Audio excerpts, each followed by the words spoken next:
देखो, बात सुमिरन की है। अगर हम एक रोटी सुबह, एक रोटी शाम पाए तो उपवास ही है।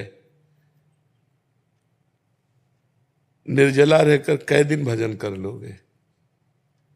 जल पीना और जल ना पीना कोई खास बात नहीं है। खास बात है आपका चित्त कहाँ है। कितने ऐसे जीवन जो केवल जल पीकर रहते हैं हमारी सृष्टि में, क्या उनको भगवत प्राप्ति हो जाती है? ये ऑपरेशन है 3 दिन जल ना पी करके उपवास करने का, करो, लेकिन उसका कहीं भी देखा नहीं खींचनी चाहिए।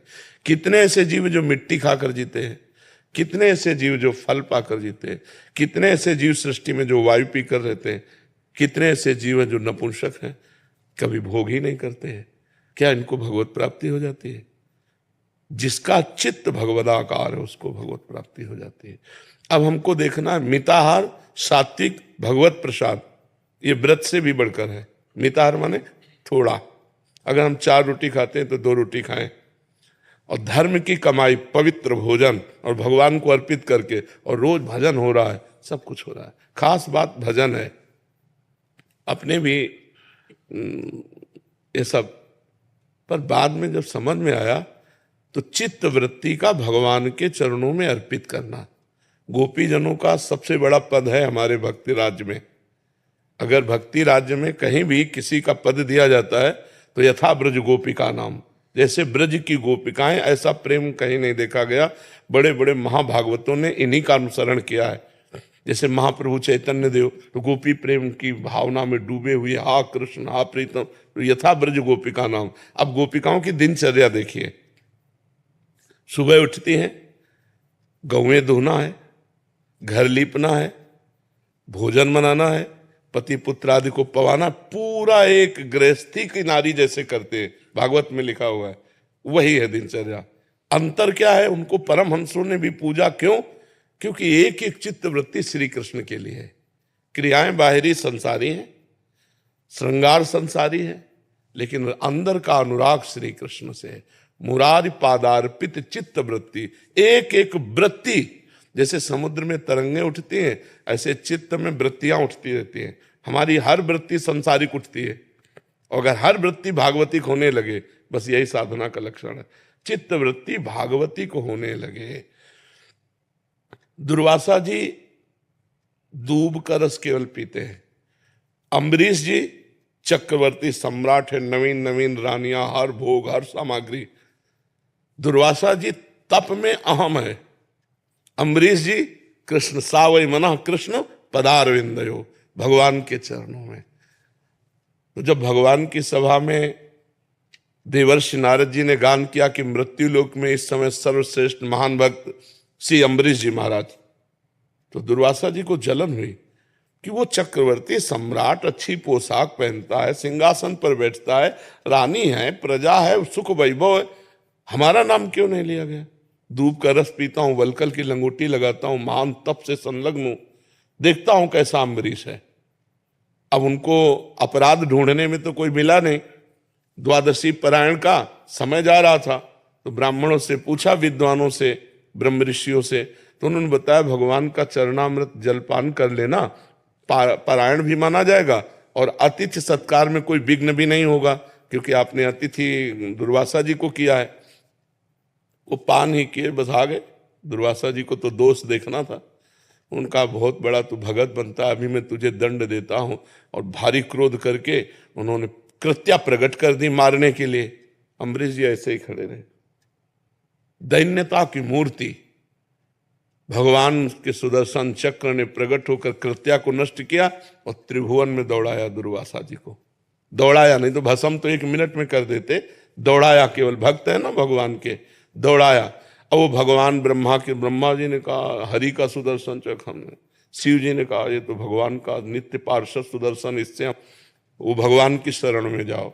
दुर्वासा जी भगवान ने कहा अहम भक्त पराधीन हो असुतंत्र ईदिच, मैं इस समय असुतंत्र, सुदर्शन मेरे कहने से नहीं रुकेगा। अम्बरीश के पांव पड़ो जाके। जब अम्बरीश जी के चरणों, तो अम्बरीश जी ने जल लिया और कहा मन वचन कर्म से आज तक मैंने जितना भजन साधन पुण्य किया वो सब दुर्वासा जी को प्राप्त हो जाए, और हे सुदर्शन इसके प्रभाव से आप। दुर्वासा जी के आंसू भर गए कि जिसको मैं मारने आया, जिसको मैं दुख देने आया, अपमानित करने आया, उसने पूरे जीवन का भजन मुझे दे दिया। बोले आज मैंने देखा हरि के दासों का कितना बड़ा महत्व है। तो निराभिमान भजन और तपस्या अंतर है। निराभिमान भजन और तपस्या में अंतर है। हम व्रत रहे लेकिन व्रत का अभिमान न हो, और हमारा भजन निरंतर नित्य चले तो हमारा व्रत सही हुआ। एक दिन कस के भजन हो गया और 2 दिन प्रपंच रहा तो ठीक नहीं। हमें ऐसा अभ्यास करना चाहिए कि अन्य दिनों में भी भोजन को पवित्र धन के द्वारा कमाया हुआ हो और भगवान को भोग लगाया हुआ हो, और हमारा मन बार बार भगवान के चरणों का चिंतन करे। खास बात चिंतन है। पूरी गीता जी आप उठाकर देखिए, भगवान ने कहीं अन्य साधनों को छुआ भी नहीं है। अनन्यश्चिन्तयन्तो माम अनन्य चेता सततम, ऐसा अभ्यास करो, अभ्यास योग युक्तेन चेतसा नान्यगामिना, मेरे में चित्र मन मना भव मद भक्तो माद्याजी माम नमस्कुरु।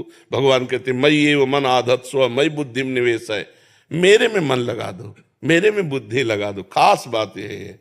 सनकादि जब भागवत के पारायण की बात कहते तो कहते एक बार फल खा करके भागवत सुनो, यदि उसमें विक्षेप पड़ता है तो भोजन पर कर, लेकिन आपका चिंतन भोजन का नहीं होना चाहिए। आपका चिंतन भगवान से हटना नहीं चाहिए। खास बात चिंतन है। आप रोटी दाल खा के भजन कर रहे हो, निरंतर भगवान में वृत्ति, आप जैसा कोई महात्मा नहीं। वो आप वायु पी कर रहे हो, चिंतन है जल का और भोजन का, बात नहीं। चिंतन कहाँ है आपका? आंतरिक चिंतन से भगवत प्राप्ति होती, बाहरी क्रियाओं से नहीं। बाहरी क्रियाओं से प्राप्त नहीं होती।